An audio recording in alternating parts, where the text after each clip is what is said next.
time to get some more clues. Sorry, but no one can freely enter or exit the Opera House at the moment. If you wish to leave, you must register your identity with us first. No, we're not leaving.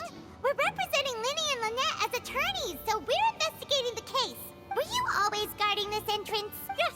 After the Chief Justice gave the order, everyone coming in or out must undergo a strict inspection. So, the missing girl couldn't have left from here. At least, not from that point on. I doubt there was much opportunity then either. How can you be so sure, Well, because I was in charge of security near the entrance at that time. I couldn't see Linny's performance from here, which was quite a shame. Just my luck. But still, I did not abandon my post, and I stayed put no matter how loud the applause was. If someone had so much as even approached the door, I would have noticed it, let alone if they had tried to leave. We Melusines are good at that sort of thing, you know. So, it's safe to say the girl couldn't have left through here. All right, thank you for your help. This will be useful info.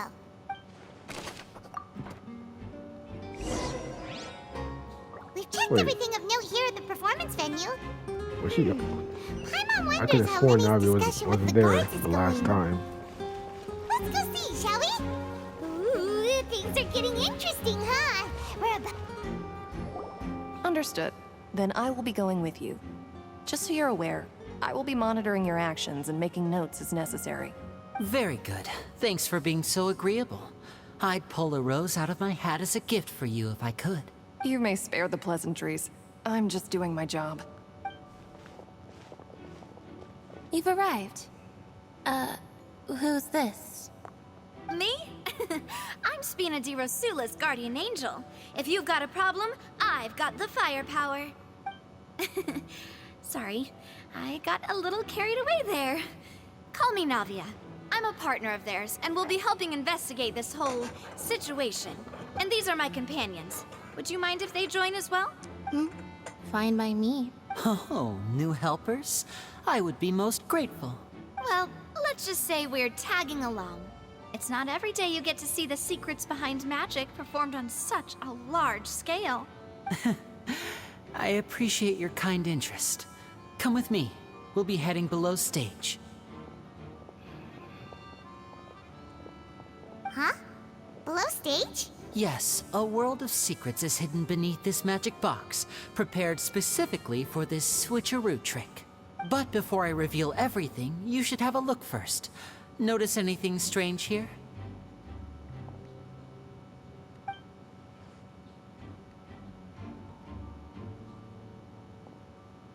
I'm not trying to be dramatic. Remembering the details of a trick will help you understand the methods used to perform it more easily. Weren't there balloons and other decorations here? Where did all that go? Ah, good eye. That said, you're still far from discovering the answer. The back? You mean the inside of the door? What's different about it? Paimon didn't notice anything. Very good indeed. I thought you might not be able to catch that, given that you were sitting in the first row. The back of this door was patterned. Those patterns are now gone, replaced by a smooth wooden board. So, if you put two and two together, what do you get? Exactly. All right, let's go. I'll tell you how it works as we head down. Oh, so there was a passageway under the magic box! I knew you'd figure out most of it as soon as you saw this place. The two magic boxes are positioned right above the two entrances of the tunnel. See this flatbed trolley? The box with the lucky audience member in it would be shuttled over to the other side using the trolley. This trolley can raise and lower and even rotate, ensuring that the box will face in the right direction. I see. So that's the purpose of the box inside another box. Precisely.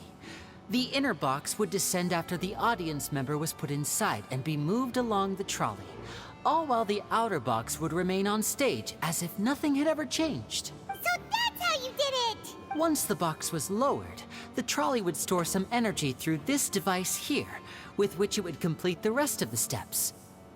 The audience member would only be able to feel some slight movements in the dark, and by the time she walked out, she would already be back on stage. Right! You were talking that whole time, and you even came out for a moment near the end!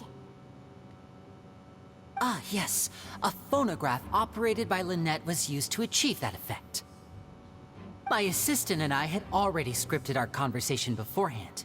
When the countdown began, I had already gone to the opposite box via a tunnel using that ladder.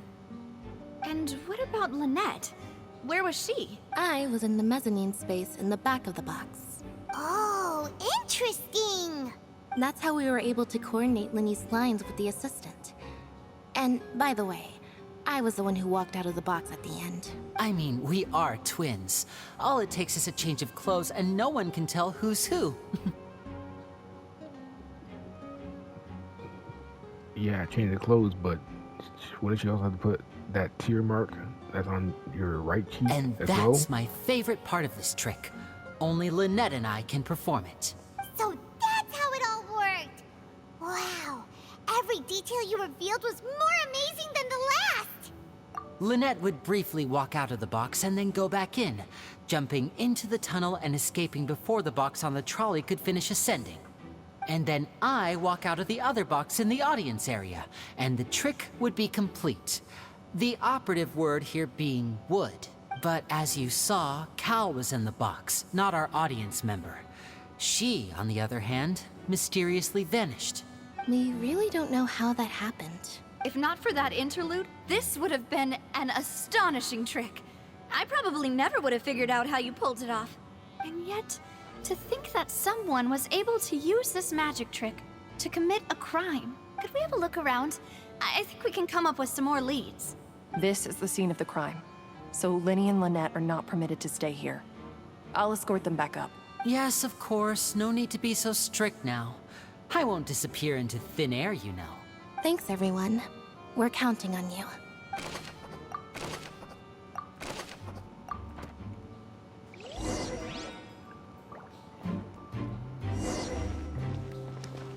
So obviously, box is right here. Went on the trolley. Went over here. Oh, where did it start at? He said that he climbed the ladder. There's a ladder over there too. So I'm gonna guess this is probably the stage. And then this is the hallway. So she came down, went over here. Is there also a... Because the only places you can enter and exit are the ladders. It's someone carrying a girl wouldn't be able to... I think they see it through the vent. What is this place? It seems someone could fit through here. Could this have been the suspect's escape route? Alone, perhaps. But if they had to pull another person with them, the space would be too narrow. But there are no other ways in or out of here. Oh, you're right! Let Paimon write that down.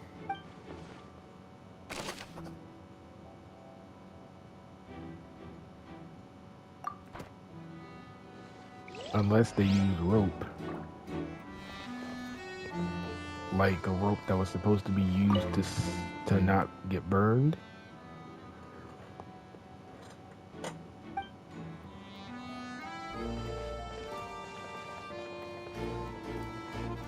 Oh, okay, we're just saying sit. Props and stuff. I'm not gonna sit.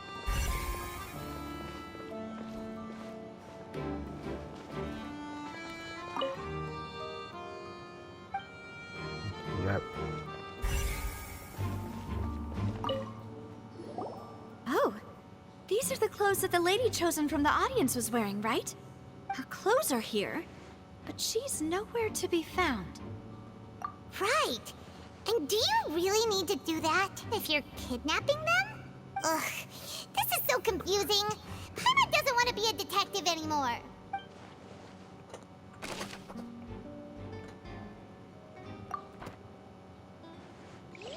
maybe our criminals like it's like what's his name from My Hero Academia? Mr. Compressed.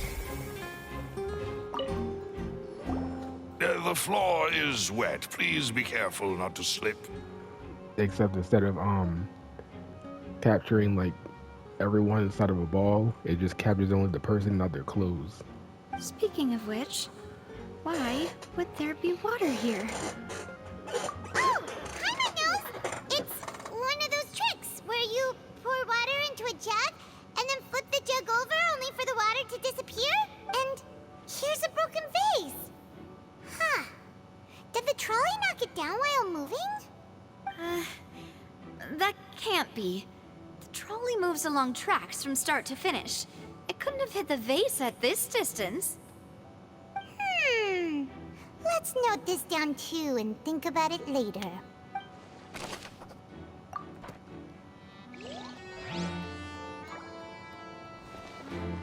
Then What's this? Looks like a hook tied to the end of a rope. Huh? There's all kinds of odds and ends here. Perhaps it was a prop for a different trick. But why would it have been left here? Whatever it is, let's make a note of it first.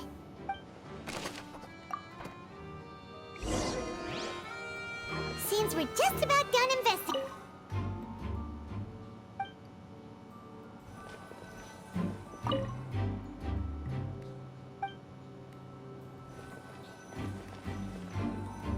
Yes, let's head back up.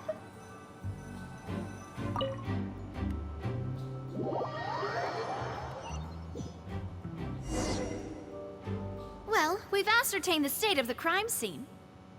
Let's find a place to sort out our findings once Malus returns. It seems to me that there are several things that don't add up here.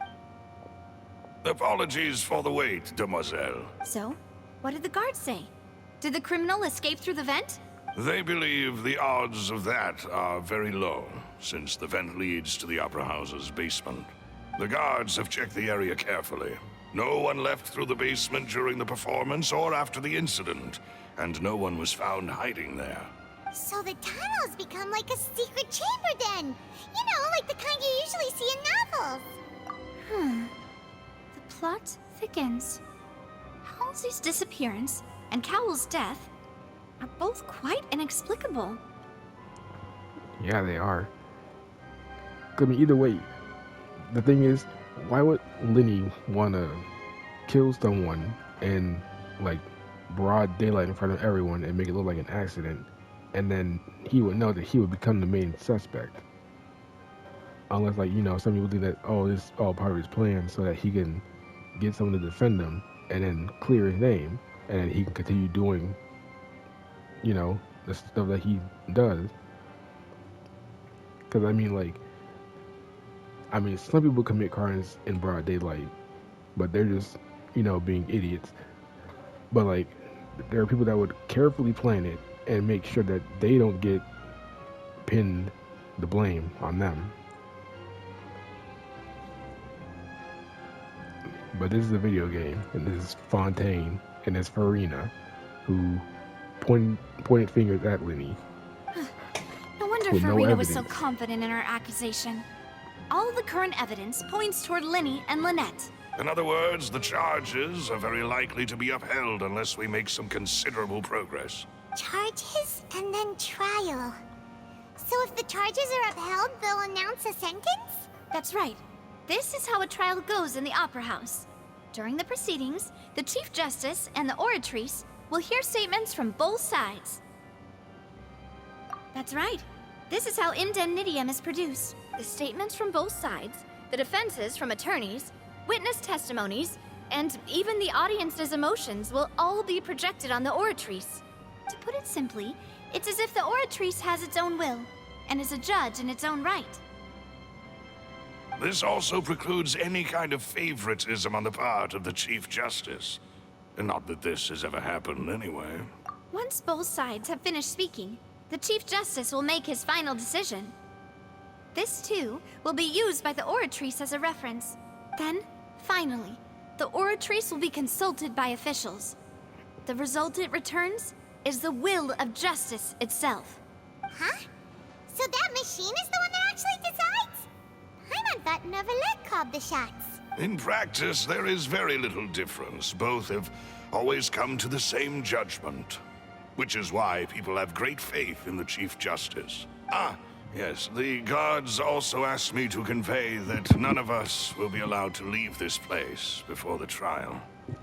Huh? Why? Because we've chosen to act as the twins' proxies. That makes us persons related to the case.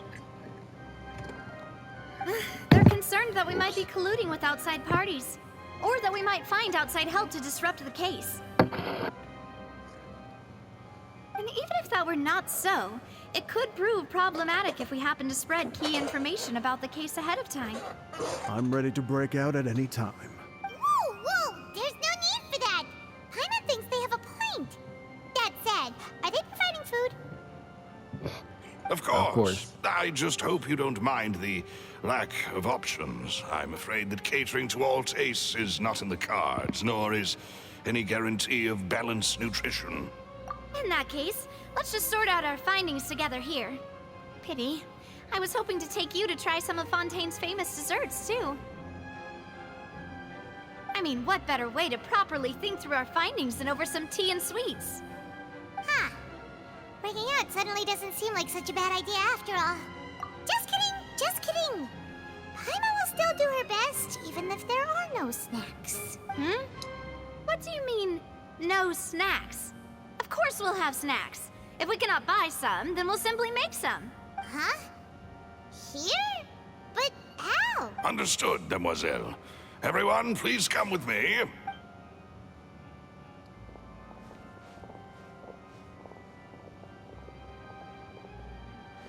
Wait, you're carrying a portable stove with you? Yes, I must be prepared to meet the Demoiselle's baking needs whenever the fancy strikes her.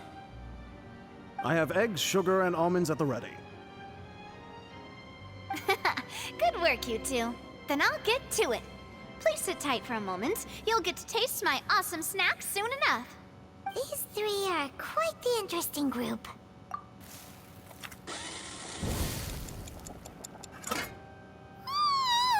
And Paimon thought it smelled good while it was still in the oven! Oh, it's even better now.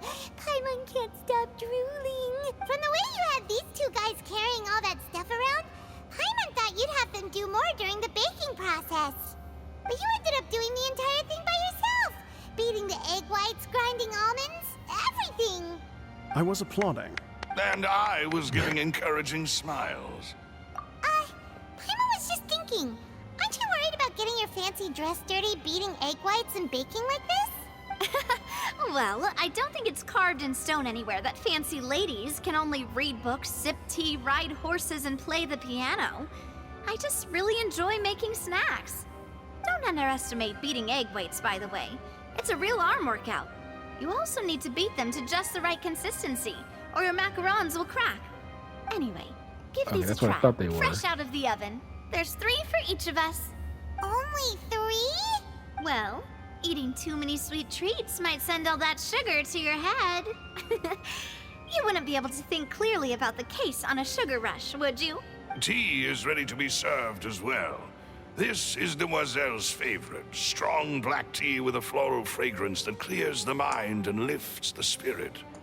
No need for concern. I'm merely doing as I should.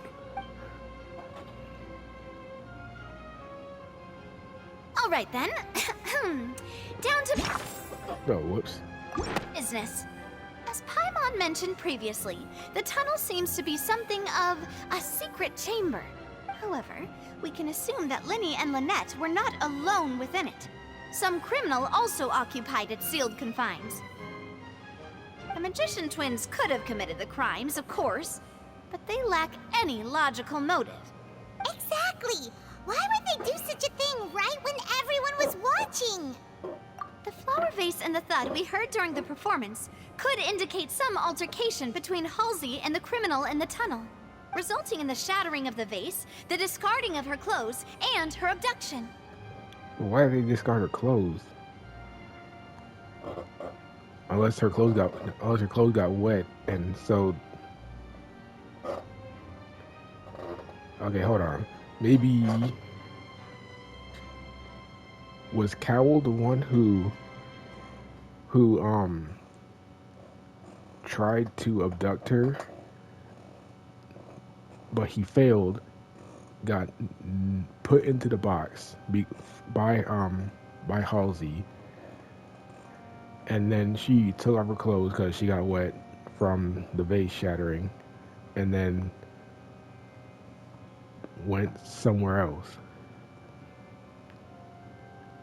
That's what I'm thinking. I don't,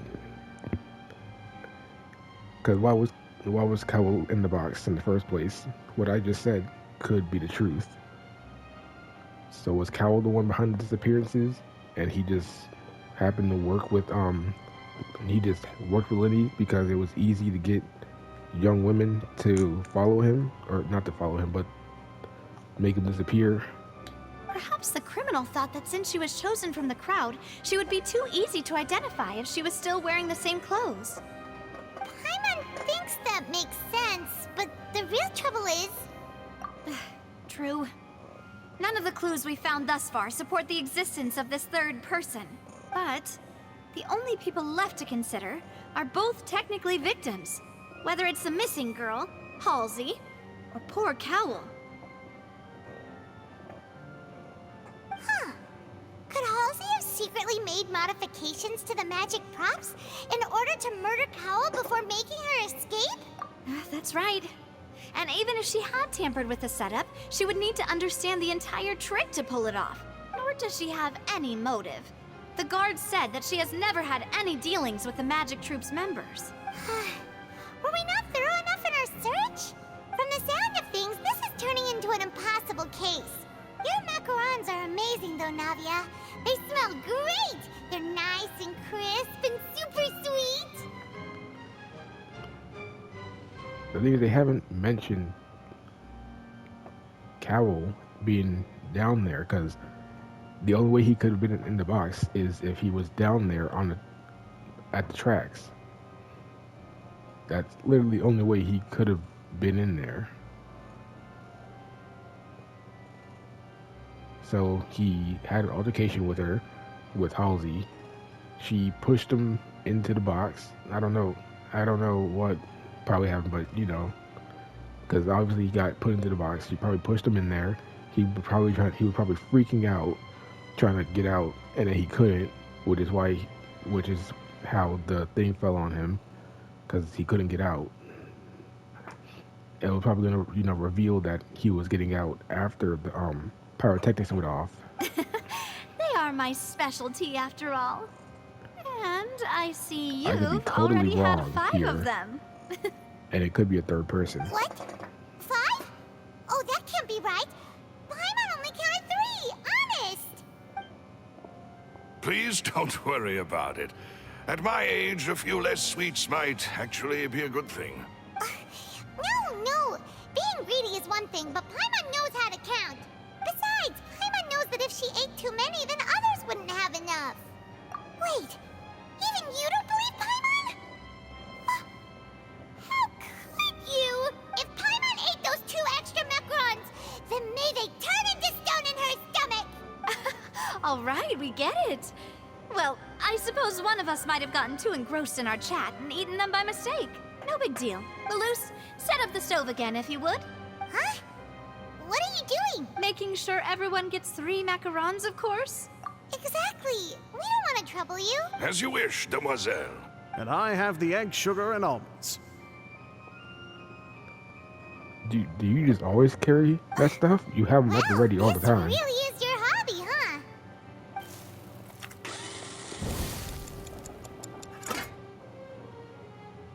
Well, that's it for snack time.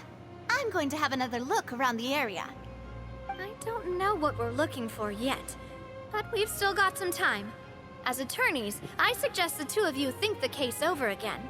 It would be awkward if you got all tongue-tied on stage during the trial. All right. Thanks for your help and for the snacks. It was nothing. A small task for the Spina di Rosula. Silver, Malus, it's time to go. I'll be back if I find anything new.